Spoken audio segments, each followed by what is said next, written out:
Hi there, Rayleigh Bacon here, and welcome to the Electroculture Foundation series where we explore the unseen forces behind plant growth, magnetism, light, atmospheric charge, the hidden harmonics of our living Earth, and of course the untold stories, the rebels, the researchers, the mystics, and the forgotten science.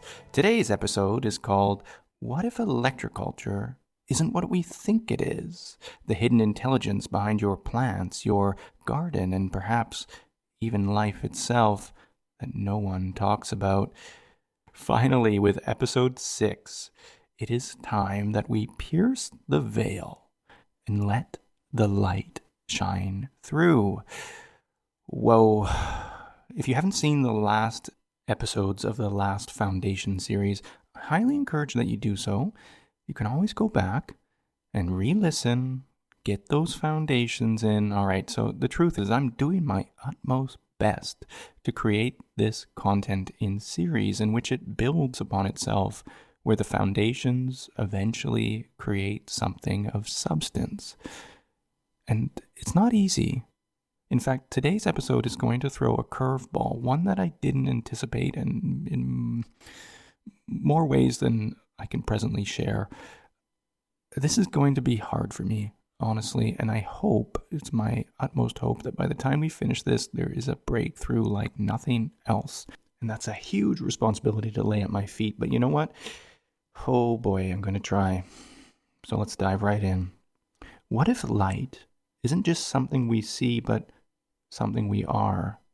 We tend to think of light as something out there, external, separate, but what if the real truth is stranger? What if we carry light within us? What if every living thing is emitting, not just reflecting light?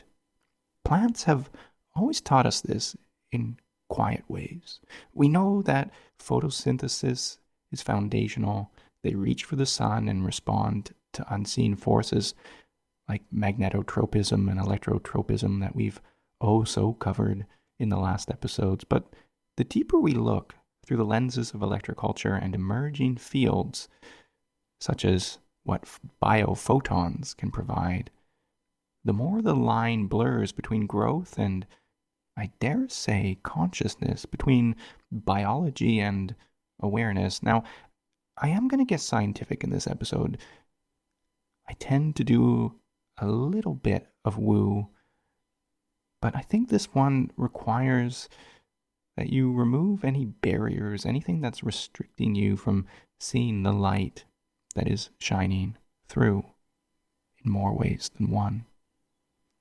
In electroculture, we speak of antennae, plants turning into atmospheric energies and responding to them in subtle ways. But what if they're not just receiving energy? What if they're emitting energy, communicating, not just metabolizing the cosmos around them, but speaking with it? In this episode, we're going to go into that idea. We're going to cover topics such as mitogenetic rays. We're going to go into the influence of biophotonics and the research of plants that really bring it home for us practitioners of electroculture. I'm going to speak on trees as atmospheric collectors or antennas. We're going to look at how they resonate. Individual trees resonate within a forest ecosystem and are truly interconnected in more ways than one. For me, this is... okay, I have to do it. For me, this all started with a quiet morning. A strange article, a missed call, and a message that cracked open my world. I was lying in bed, still groggy from sleep.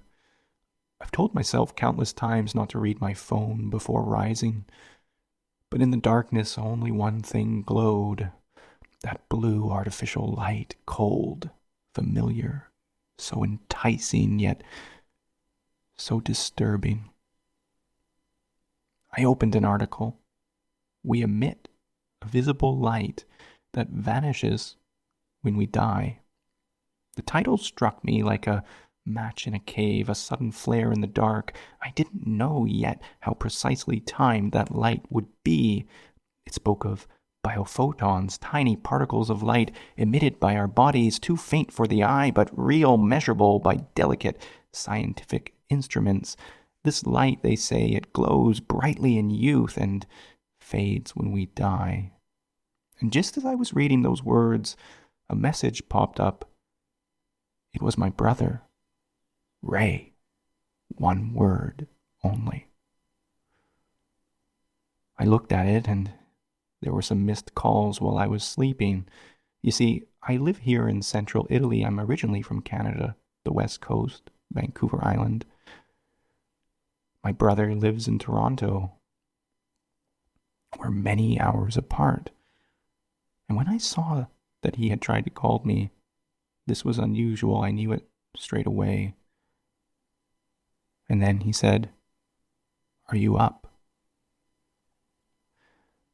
Quickly, I came out of bed. I walked outside, barefoot, phone in hand. The sun was just beginning to crest the horizon. I sat down on the earth, still half asleep, fully awake, and he answered the phone. He said, "Are you out walking?" I said, "No, I just sat down." "Good. Have you had any little birds visit you?" he asked. I froze, because I knew exactly what he meant.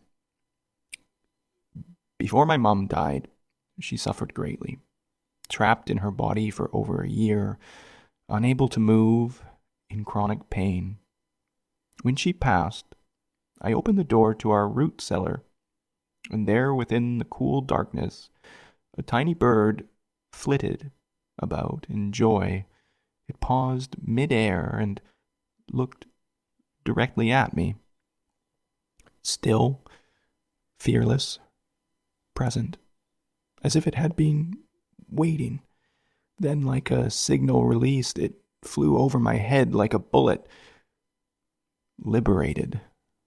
I knew then that my mum was finally free. The pain, the shell, the husk was gone. My brother was asking if I'd seen one again, and immediately I responded, "This is only 3 days ago, and I'm a bit raw as I speak this story, so please bear with me." We'll tie back to biophotons and the significance that this plays for electroculture. I promise you that.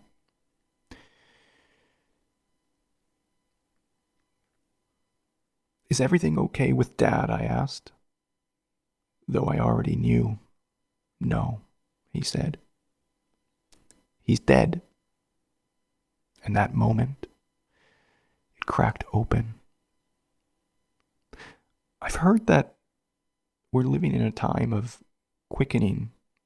I feel it. I'm sure you do too. It's so overwhelming. And in fact, I posted the last 2 episodes of this podcast on YouTube, and very quickly it had almost 2,000 views apiece. I was pleasantly surprised, but one of the things that most surprised me was that the most common comment was, "I'm speaking too slow. Everything else is good, everything else is lovely, but yet the cadence is just too slow." And I thought for a moment, the whole world is speeding up so fast. I feel it in my gut. It hurts. And I'm so tired. So tired. I've been plugged into the matrix. All the information streams, the echo chambers, the anger, the sadness, the turmoil. Maybe you have too. Maybe you've been wise enough to remove yourself from that.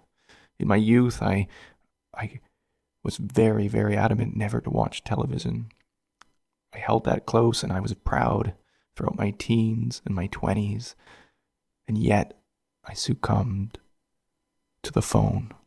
Constant. So when I read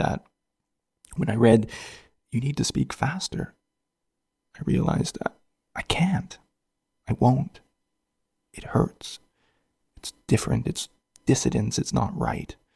I don't want to contribute to that stress, that constant quickening, that energy that seems to move, that is compelling us to something that is just around the corner, yet terrifying. But I digress. That serendipitous article I'd been reading described something called biophotons. Particles of light emitted from living cells, subtle, soft, but real. Science says they're ultra-weak photon emissions produced by biological systems, not reflections, actual light, generated from within.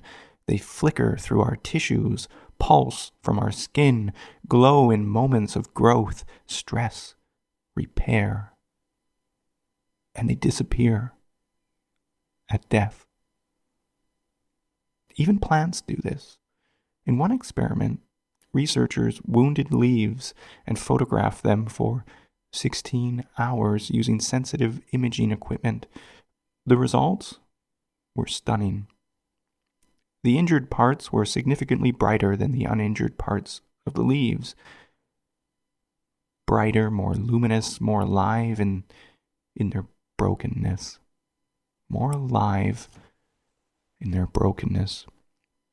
As the world quickens around me, I've decided, I've made a true decision that I want to slow down. I don't care if less people listen to what I have to share. I don't care about the vanity metrics anymore. Our Facebook community that we helped create, yeah, it's 260,000 and counting, 10,000 in the last couple weeks. But it's all vanity. It means absolutely nothing. Truly, it's an echo chamber of bots and humans and fear and confusion, yet excitement, curiosity, wonder. It's a strange mix.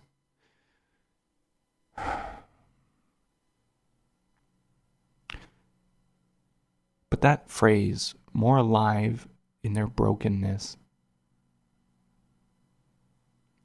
it struck me. It struck me deeply. As if life rushes into a wound. As if some intelligence responds not by withdrawing, but by arriving. A lattice, a blueprint, an invisible design the body references to heal, to restore, to remember. And it reminded me of something the mystic, the Sufi master, Rumi, once wrote. The wound is the place where the light enters you. I'd heard it before, but I hadn't felt it. Not like this. Most people frame biophotons as biochemical byproducts, reactions in the mitochondria, oxidative stress, free radicals, cellular respiration. But in that moment, grieving, cracked open and raw, I saw something else. Perhaps physics, electrons oscillating, fields converging, information flowing like currents in a stream, a symphony of order rising from entropy, reorganizing itself back towards something whole, back towards harmony, not chaos, not randomness, but memory, resonance, coherence, the body pulling light into the wound, not just to fix itself, but to remember what it was before it was broken. All things are connected, maybe not in ways we can always see, but certainly in ways we can feel. We call it coincidence, we call it synchronicity, but maybe it's just physics we haven't understood yet. Maybe me reading that article was, well, something coherent. Physicists like Bohm spoke of implicate order, a hidden wholeness beneath appearance.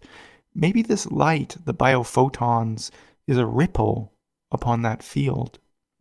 If all life came from a singular point, a burst, a word, a will, then everything since is just an extension, one beam refracted into infinite directions. We think we are separate, but we are just light, bouncing at different angles. I take solace in that, because when I engage with our Facebook community, I see so much chaos. I see so many artificial posts, People repeating things that others said, even downright stealing pictures and content and reposting it within 15 minutes. What have we become? Do we care so much about attention because we are so lonely and isolated in this modern world? The veil opened, the light penetrated the wound. I felt it fill my heart. It hurt. Death tells us a different story, though, because when death comes, the light goes out. Literally, the photons stop. Like the moment a seed germinates, there's a flash of light. Like when the sperm meets an egg, there is a flash of light. And at the end, just before or just after the last breath, another flash. Then darkness. What is life then if not the embodiment of light? And what is death if not its return? He had often been alone. He was like the lone oak I sometimes see still among fields of wheat, empty expanse of cultivated ground, quiet, rooted, steady. Strong in storms, isolated by choice, and sometimes by pain. Oh boy, we are all like those trees. I feel it. We all want to be heard. We all want to be seen. We all want to be felt, held, acknowledged, connected. And yet, we're so disconnected.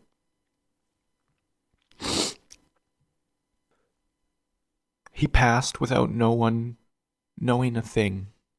No hand held, no voice at his bedside, no light above the bed. And yet, that same day, before the call, before the news, before the cracking of my heart, I meditated, and I saw him, lying still, sleeping peacefully, not struggling, not afraid, just stillness. And between us, I felt a cord, thick like old rope, worn from years of silence, unspoken love, distance, guilt. It hummed with sorrow. I felt it. It was him, it was me, we were one. But I didn't pull it tighter. I didn't analyze it. I just sent light, a quiet kind of love, wordless, not demanding to be returned. Just sent, unconditional.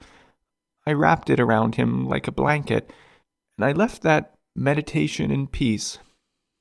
Only later would I learn that was likely the same moment or day in which he died. And I was there, not separate by an ocean, not in body, but in light. So what is life really?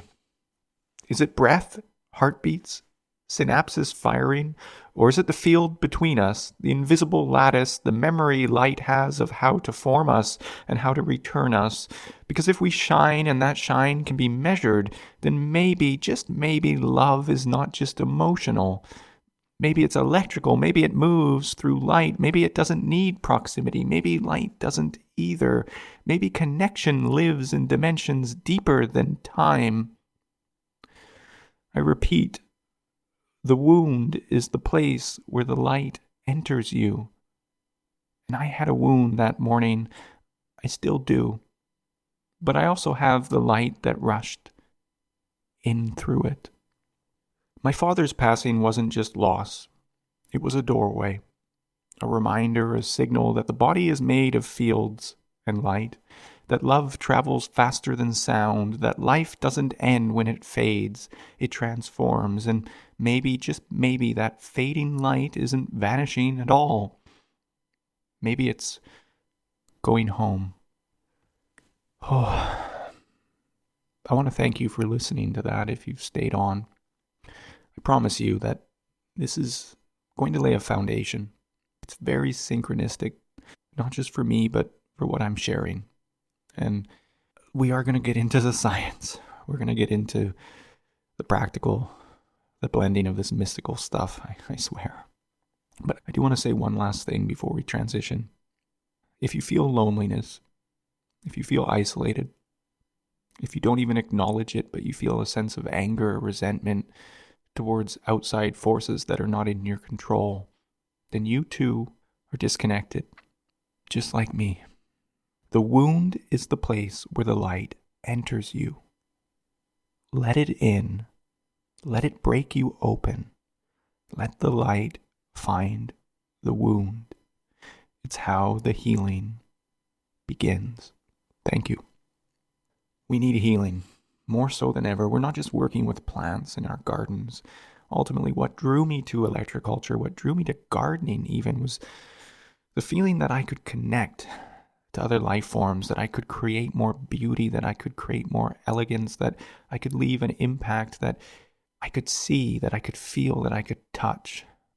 And the internet, this podcast, this communication, whatever it is, it's not that.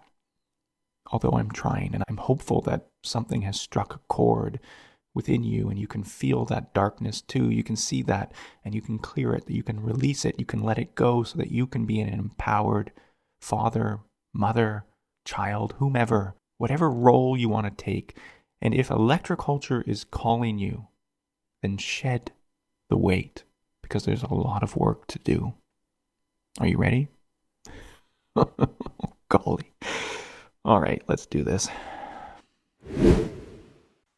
Hey there, Rayleigh Bacon here. Just a quick moment. If you're enjoying this episode of the Electroculture Foundation series, I have a small favor to ask. Head over to Apple Podcasts, Spotify, or wherever you're listening and leave us a review. It really helps more people discover the show. It only takes a couple of minutes, and it truly means the world to us. But here's the thing. I get it. For a lot of people, even that can feel like a big ass.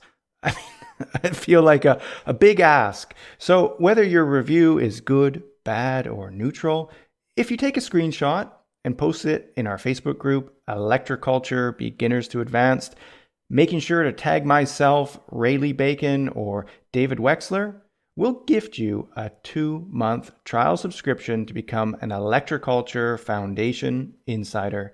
It's our way of saying thank you for supporting this movement. Now let's get back to the show.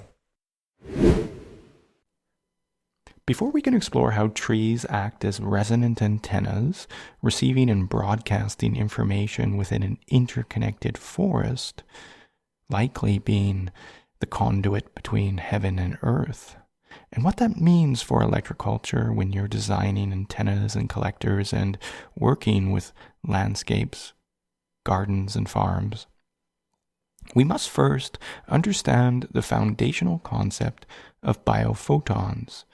Now, to do so, we need to go a little bit further back into the early 20th century to the meticulous and mystical experiments of Alexander Gurwitz, a prominent Russian biologist. The room was quiet. The world outside was moving fast. Ripples of revolution were sweeping across Europe. Violence, destruction, upheaval, chaos was about to ensue. Yet, inside this dusty old room, the silence was palpable. Not the kind of quiet you forget, but the kind that lives in the spine, a silence waiting for something to emerge. The room hung with dust, reflecting the morning light, there stirred only by the faintest breeze through the tall windows above. Outside, Leningrad was restless. It was 1923, and revolution still simmered in the bones of the city. But inside the Institute, another kind of upheaval was taking place, taking shape beneath the silence. One measured not in barricades or manifestos, but in cells and light. Connections, not disconnection, not severing. At the center of it stood a man in a worn coat. The elbows had thinned from years at the bench. His name was Alexander Gurwitz, a Russian biologist with the gaze of a mystic and the method of a meticulous scientist. He was not looking for light. Not at first. He was studying onion roots, not for their flavor, but for their meristem, the dense, teeming tissues at the tips where new life forms. It's the region where cells undergo mitosis, the process of cellular division. The question driving him was deceptively simple. How do cells know when to divide? What tells them now it's time? He placed one onion root near another, close but never touching. The tip of a root pointed downwards. The aerial portion of the root below pointed upwards. They were connected through distance, one seeking the other, and he waited. Then quietly, almost invisibly, something began to change. The second root below, the one receiving no contact and no chemicals, yet began to divide more rapidly. It was as if the first root above had sent an invisible command: grow, multiply. But how?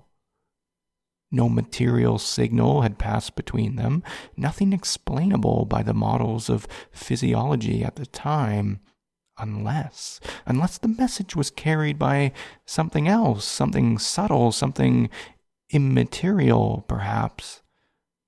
Light. Not the kind we can see, not sunlight or flame, but ultraviolet light, perhaps, a band of energy beyond the visible spectrum, imperceptible to the human eyes, but not to quartz. Yes, quartz, the crystal that many of you are well familiar with, that uniquely orients itself with tetrahedral forms that point and oscillate and create piezoelectricity when force is applied.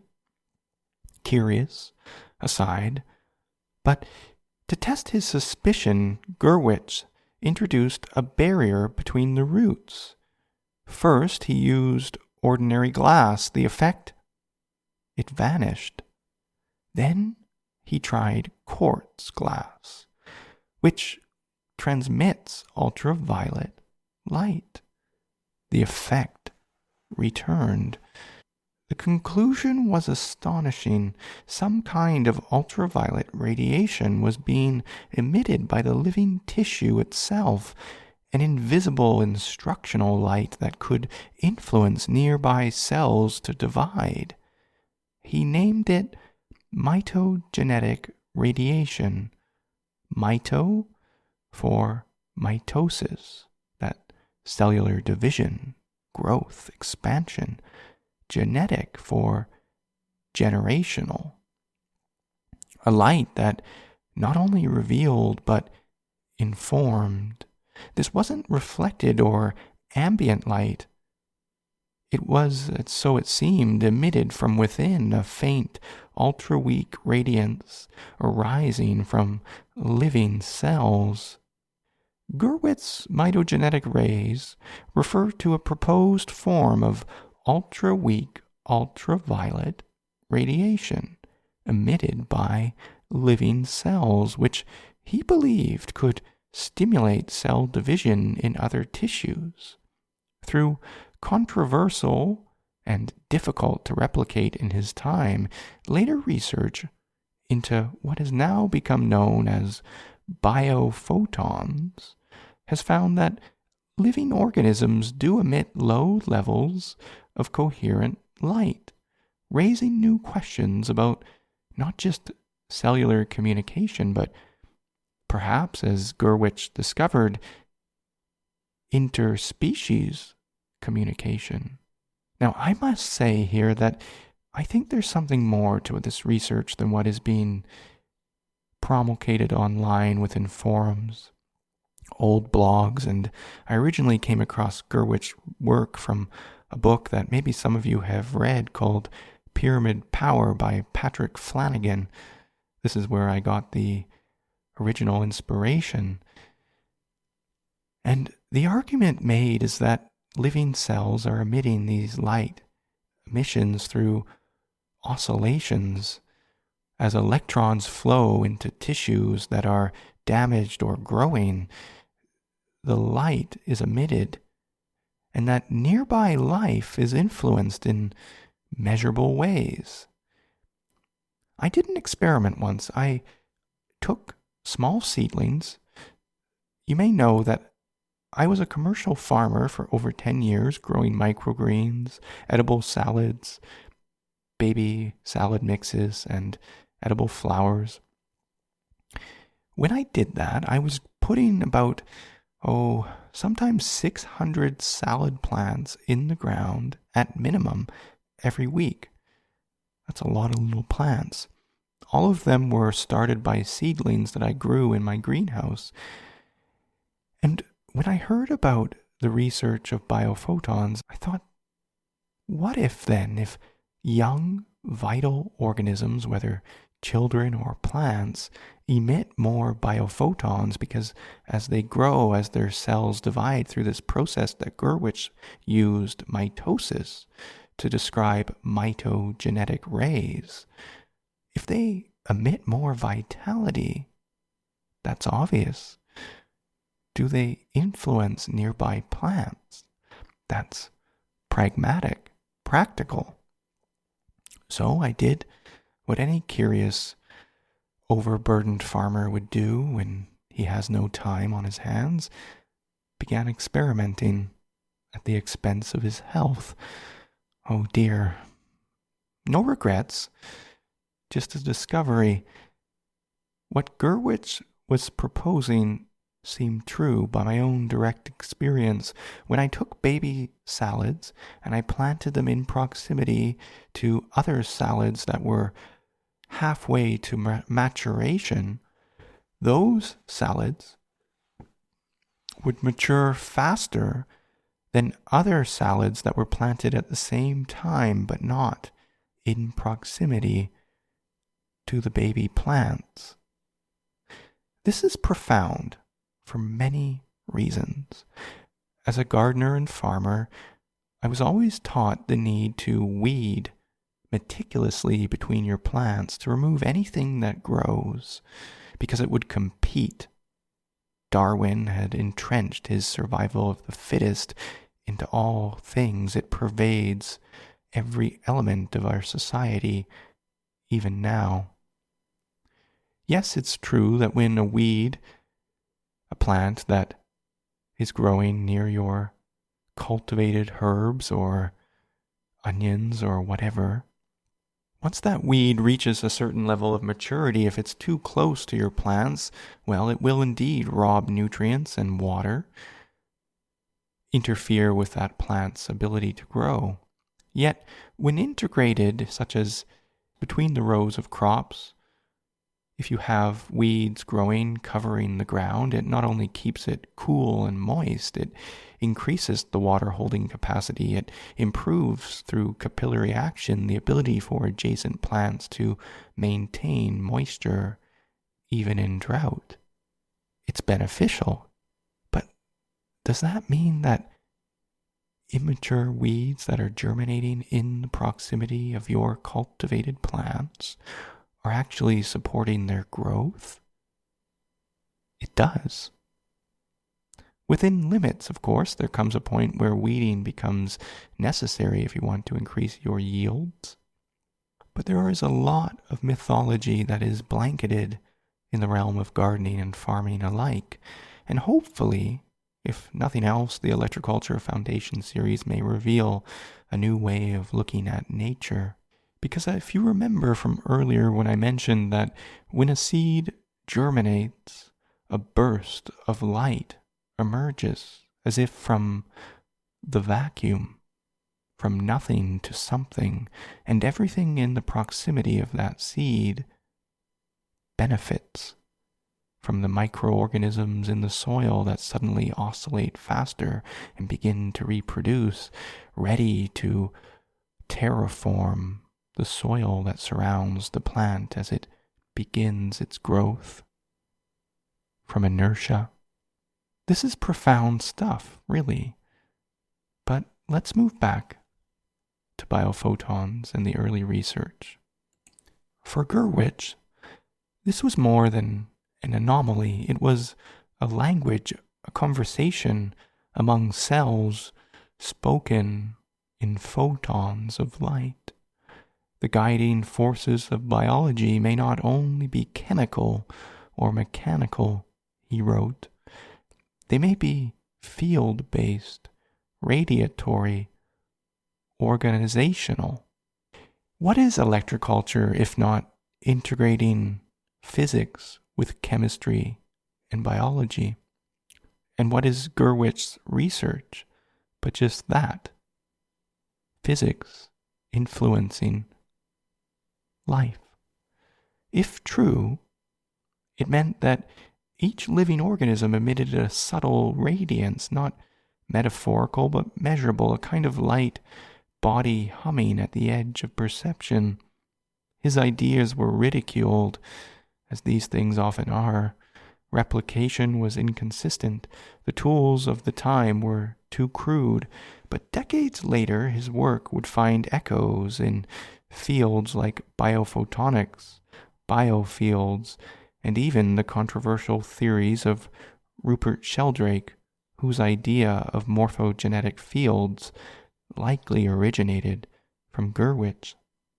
The concept that organizational patterns in nature that transcend physical causality bears a haunting similarity. In many ways, Gurwitch was the earliest scientific proponent of what later became morphogenetic waves, these invisible forces that appear to shape life from the inside out. It's my view, however, that there's another layer to this, and this is where our next segment regarding trees will bring it full circle.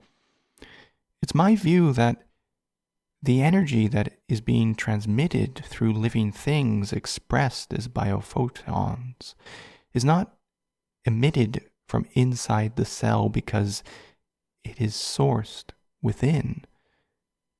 That all things are connected between fields of light, radiance, and that all things function as antennas, bringing in information and taking that information, be it a form of frequency or light itself, influencing the oscillation of cells, influencing the oscillation of mitochondria, the DNA that holds itself in the shape of a ring. Could it be that all life is communicating in subtle ways and influencing the expressions that DNA encode through RNA and the replication of protein molecules, where structure and form follow a blueprint that is passed through the vacuum of space, the ether perhaps? That might sound crazy, and well, I dare say the work of Gurwitch was crazy until modern research began to validate it. If it's so simple, really, if that onion tip of Gurwitch was passing information from the focalized tip to the adjacent plant below and causing it to grow faster, then is it not true that the tip itself of the root holds the secret? You see, as a root expands outward, we covered this with the work of electrotropism and magnetotropism, that it's oscillating in the presence of electric and magnetic fields. But it goes deeper than that. If you look at a snail shell, or as I'm doing presently, looking at the shell of a spiraling conch from a beach somewhere in another part of the world, if you look at its emergent tip, it comes into a focalized point, a nexus. And at that nexus, the spiral emerges as if from a void. We can see it from a galaxy to a a snail shell. But that is, in essence, mathematics expressed through geometry, expressed through the material. It's radiant light taking form. And if we look at the work of the Fibonacci sequence, and it reveals why the tip of that root is emitting energy to everything below it, pumping energy downwards.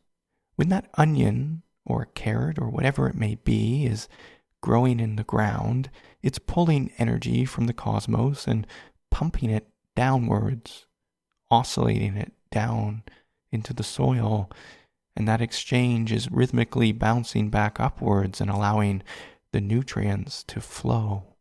This is physics meeting chemistry through mysticism. But the number pattern, this is significant. If you can follow me on this, it will start to make sense.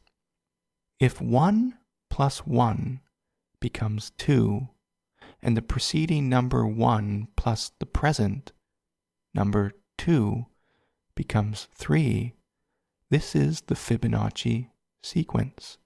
1 plus 1 is 2. The preceding number 1 plus 2 is 3. The preceding number 2 plus 3 is 5. Do you see this? Where the first number 1 emerges from the void, the spiral initiates. From the nexus, light enters in and emerges in coherence to take form and create life in all patterns we see. So, this is mysticism, but this is fact. This is the underpinnings of life itself. If the ring of mitochondrial DNA could be seen as a circle from above, then is it not the center of the circle in which all creation emerges? The point at which light oscillates through form and takes shape into the material? There is pragmatism in this. It's not mysticism for mystics alone. I'm doing my best with the Electroculture Foundation series, as you have discovered, to blend science with mysticism. It's not easy, but it's necessary. Because if we are to integrate physics with chemistry and biology and use the tools that electroculture can provide to stimulate life, then we can amplify the unseen for the betterment of all things. And that is profound. So if we go full circle back to my original story that I shared regarding my father, Stephen William Bacon, who I honor this episode to him, it is indeed the points of connection that bring forth life. It is the points of connection that bring forth life. It is light in a hall of mirrors. Earlier today, I went to my neighbor and helped him harvest a bunch of artichokes. I was very lucky. He was rather busy. I have about 80 artichoke plants that are too immature to provide flower yet. And when I spoke to him, he was stressed. He's an old contadino, someone who tends the land. He doesn't understand any of these things, and I could never communicate with him in this way. But I observed his stress. He was loading a bunch of herbicide into the back of his truck. He was bringing it to an adjacent field that he inherited that had been overgrazed with sheep, and all that was growing successfully was a lot of milk thistle. If you're not familiar with milk thistle, Cardo Mariano, this particular plant is like the queen of thistles, spiky, thorny, with incredible medicinal compounds like silymarin inside the seeds that work magic on the liver, a powerful liver cleanser. You see, that plant was taking over the acreage because the ground had been eroded, compacted, baked with light from the Italian summers and the overgrazed grass from the sheep that were there before. I bet that if you were to look at that soil, you would see cracks forming within it, a desperate attempt for oxygen to enter where roots cannot, to breathe life back into that ground, the bare bones of a barren landscape. And yet, the plant that thrives therein not only provides the very medicine the prior farmer likely needed, a liver cleanse. Chinese medicine corresponds that with the emotion of anger. There's something very angry-inducing when you are a slave to a landscape, an idea, a worldview that creates nothing but suffering. And yet, that could have liberated the anger that held within, just as those deep penetrating taproots could break up the soil, allowing for succession to occur. And in essence, when we bring this back to the work of Gurwitz and mitogenetic rays, that those roots of the silymarin, that's the phytochemical, I just love it, silymarin, the roots of the Cardo Mariano could pump energy from the broad, spiky foliage, the tips of each leaf covered in thorns, allowing for atmospheric collection to occur and transmit through the leaves, pumping in the atmosphere back into the soil, down through the tip of the root, through the focalized point of the nexus, that point where the Fibonacci sequence emerged from the void, creating life, light, and energy into the dead abyss of the soil. Do you see? Is a light bulb starting to strike?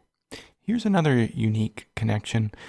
I have a background as a permaculture designer before I got into farming.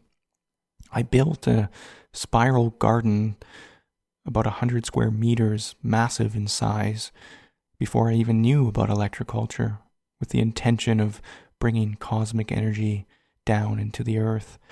I didn't understand then that perhaps there was some truth to what I was doing. But if we circle back, when I started that spiral garden, I was all ideology. I was all heart. I was in it with passion, conviction, wanting to regenerate the landscape, grow the most nutrient-dense food possible, and suddenly I found myself very quickly in a trap in which I could not escape. When I became a commercial farmer, that garden reverted back into chaos. I couldn't manage it the way I had once.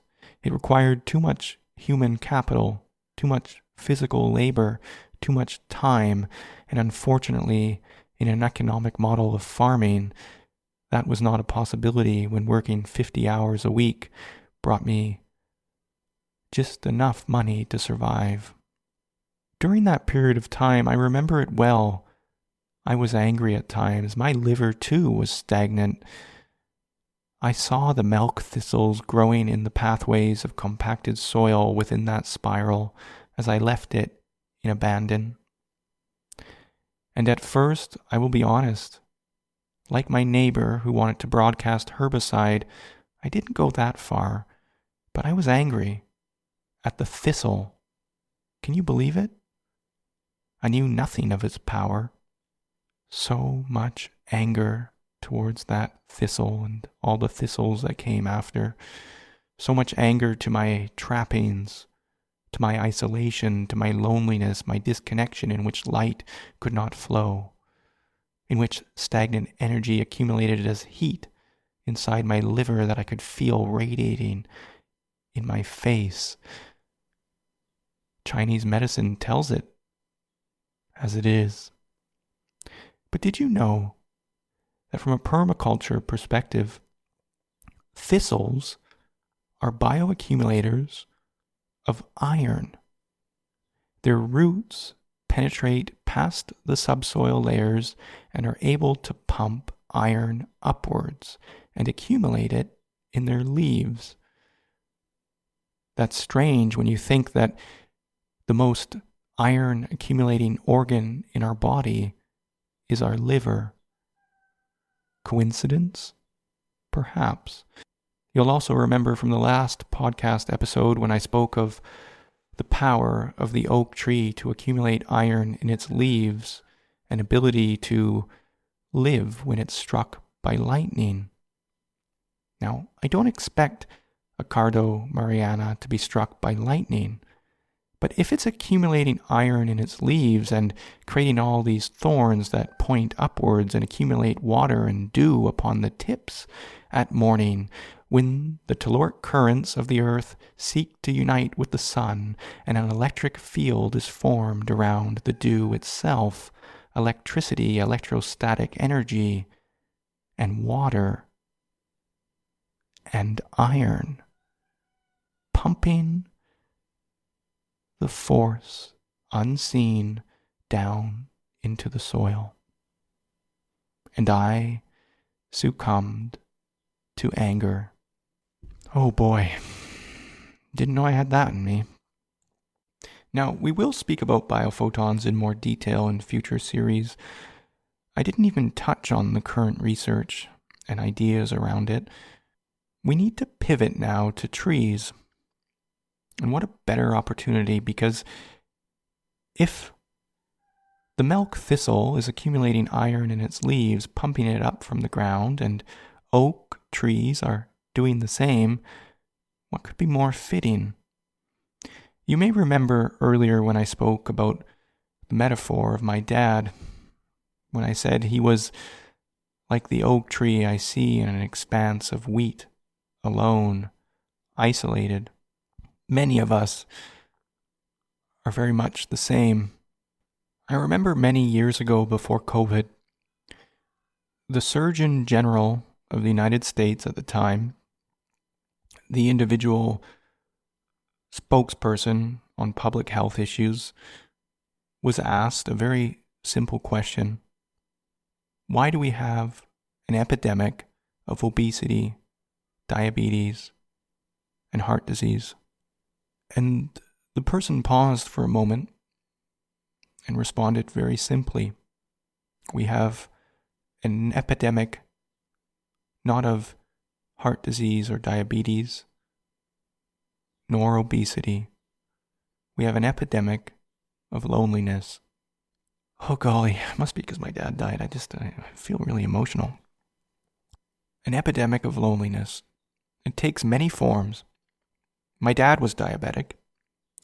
He ate a lot of cookies. It obviously never filled that hole. I can say many people close to me are also quietly holding a weight, a burden. I think COVID really brought this to the forefront.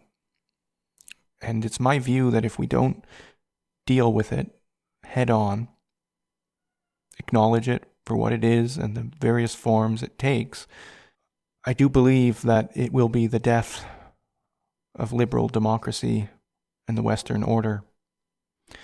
Part of me feels we've passed the point of no return with the rise of artificial intelligence and everything that it represents.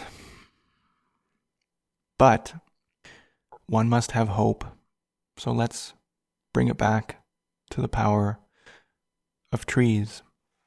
In prior episodes, by now, we've introduced the idea that plants function like living circuits, roots acting as anodes, stems and leaves as cathodes, with energy flowing through their tissues in ways that resemble the inner workings of a battery. Now, this isn't completely scientific. There are many people who would argue that this is inaccurate, and they very well may be right. But if you look at the views of mystics like Rudolf Steiner, who emphasized that plants possess an etheric body that connects them to life forces beyond the physical realm. He often referred to plants as a conduit between polar forces, that they were able to connect to the heavens, to the cosmos, through subtle energy that as yet has not been discovered through the realm of physics. I think he pointed at something that is inherently true, and we see it in different ways, and hopefully it will be validated for those who need external validation. But no plant better embodies this living architecture than a tree, tall, grounded, and deeply interconnected. Trees are apex examples of electrical intelligence in nature, and they're not just symbolic bridges between the earth and the sky. They may indeed be literal bridges. And if we needed bridges, now is the time. Have you ever hugged a tree? There's people who are going to go, oh, now he's talking about hugging trees. So let me repeat that. Have you ever hugged a tree and felt your breath slow, your mind quiet, your body soften? You're not imagining things. Modern studies show that spending time around large trees can measurably reduce stress by modulating your nervous system. Now, there are many theories for that, including forest bathing and specific essential oils and compounds in the air, terpenes and various things. But one theory, that I like this one, is that your body is in training, meaning that it's synchronizing with the tree itself, and that tree being that it is the apex conduit between the earth and the sky. That subtle entrainment likely creates an electromagnetic field that the tree emits. And our hearts? Well, we know that we're in the presence of others that we love, and even those we don't. Our hearts begin to synchronize. Sometimes there are even cases of entire orchestras playing music together in which the literal rhythm of the heart begins to sync. What is that? Entrainment is the word, and trees don't have hearts. Yet, this is the important part. If you think of a tree as a torus, maybe you've seen the idea of the Earth's magnetic field forming in a toroidal shape. If you haven't, take a look. According to the Heart Math Institute, our hearts form the same toroidal pattern, and that we can measure the resonance that it emits. And our hearts emit a greater electromagnetic resonance that travels further than our brains, and it influences living things. Now, trees don't have a heart, but if they did, would it not be the center of the torus, the tree itself? Could it not be a point that's not physical per se, but it is, in essence, the point that connects to source? The center of a torus is like the center of an infinity symbol or a figure of 8. It is the point of nothing where the light emerges. Would that not be the same center of our mitochondrial DNA, the center of the ring, or perhaps the union between forces, our helical DNA, or even the heliocentric center of our solar system, our sun, the center in which light emerges? It's the same as the tip of a root, as I conveyed earlier, that's transmitting light to the adjacent plant. This radiance that all living things emit and we can see through biophotons, well, maybe what we call light is not the residue of life, but its source, made visible, a ripple of resonance, a pulse of coherence, a window to God, briefly opened and gently closed. There very well could be a focalized point in the tree, and given what I've expressed, it's likely the tree itself. It is the center of the trunk, the xylem.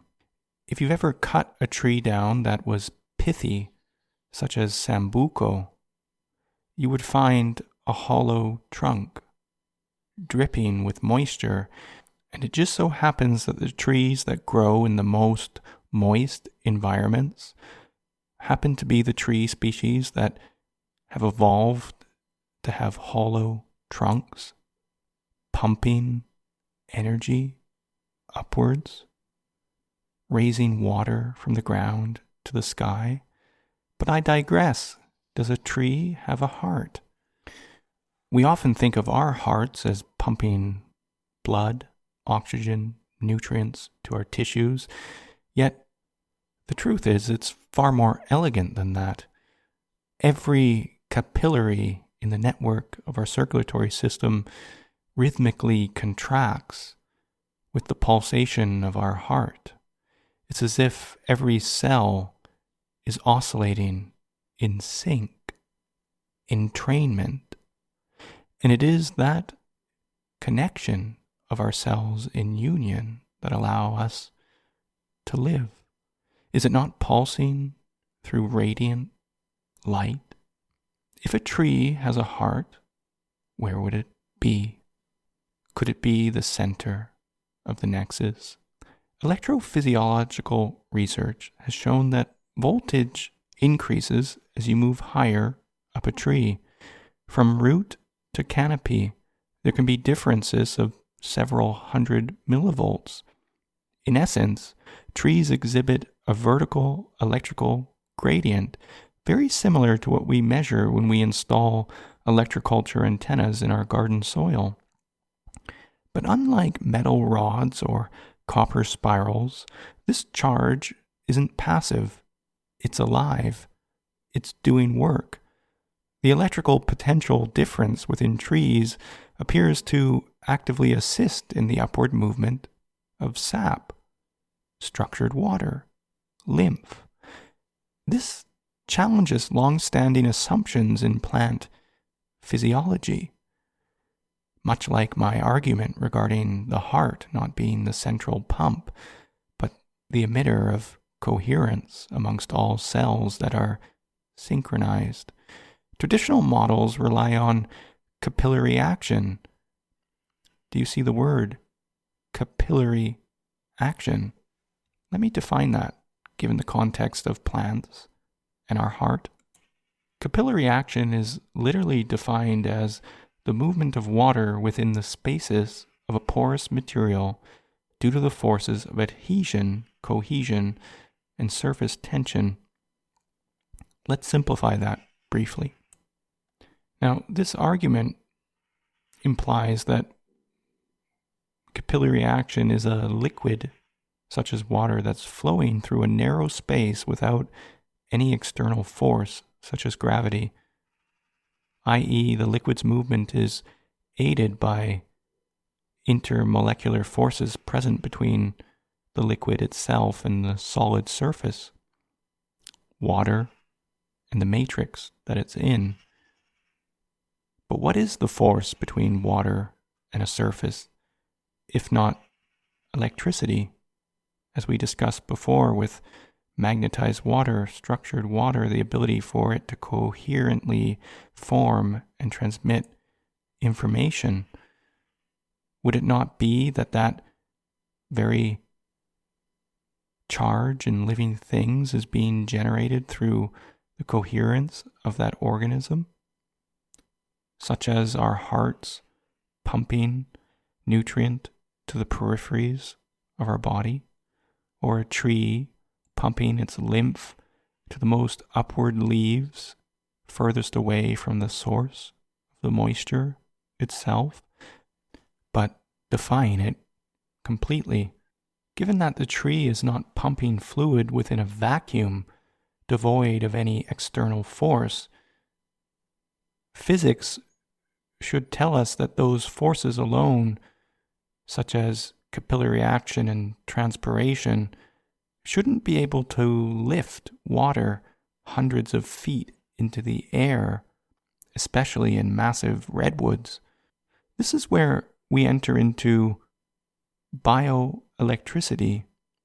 Physicist O.E. Wagner underwent pioneering research within the field of tree electrophysiology. He uncovered something remarkable. Trees emit subtle electrical pulses, what he called W waves.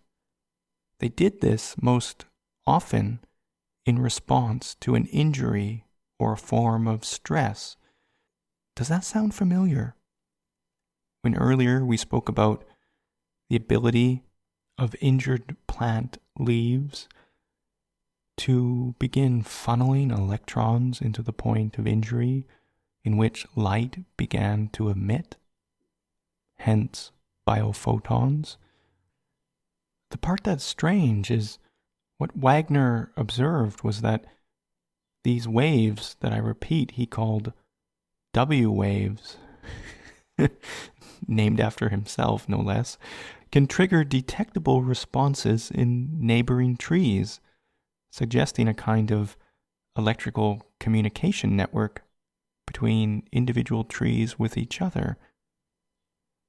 How is that any different than an injured cell emitting signals to other parts of the body in order to trigger a repair? How is that any different than the biophoton emissions that every cell of our body emit, a form of entrainment or communication that's likely within certain wavelengths of similarity from tissue to tissue, differing degrees of entrainment, entanglement, light communicating.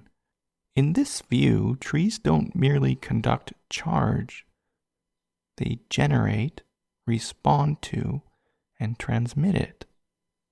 Their tissues form self-regulating circuits that both govern internal processes and connect them to the wider landscape. This is a form of interconnected circuitry, fundamentally implying that trees are not isolated in fields of wheat. They are interconnected in forests. Where one tree is injured, an adjacent tree, so too, may feel it ripple, like a stone dropped into a pond. If you've ever dropped a stone in a pond before, did you know that the ripples of water that oscillate outwards fit within the Fibonacci sequence? Is it not then fair to say that the ripple of W waves that a tree emits when it's injured is reducing its overall range outwardly, its concentration of potency in relation to the Fibonacci sequence? That's amazing because it fundamentally implies that the waves that the trees are emitting are working within the same principles of light taking shape. Whether that's an individual galaxy emanating from the center of a spiral, or the center of our heart, the center of our vortex. Do you see the connections that are being made where mysticism and magic can become something pragmatic and real? In our upcoming extension, we're going to bring all of this research down to the earth. We're going to bring it down from the heavens, ground it into the soil, and start to make use of it. We're going to be pragmatic here, looking at how to design antennas and collectors that can better harness electrostatic energy with inspiration from what we're discovering with trees and biophotons. biophotonics. To get access to that and unlock the full Electroculture Foundation series, check out the link in the show notes or description. It's less than $5 a month with full-length episodes every Wednesday. Become an early pioneer of a growing movement and help support, well, me, Ray. Shine my light through this microphone and hopefully spread the power of electroculture and beyond worldwide. That's a wrap on this free edition of the Foundation series. If you're a Foundation insider, stick around. There's more coming up after the break. For everyone else, we'll catch you next week.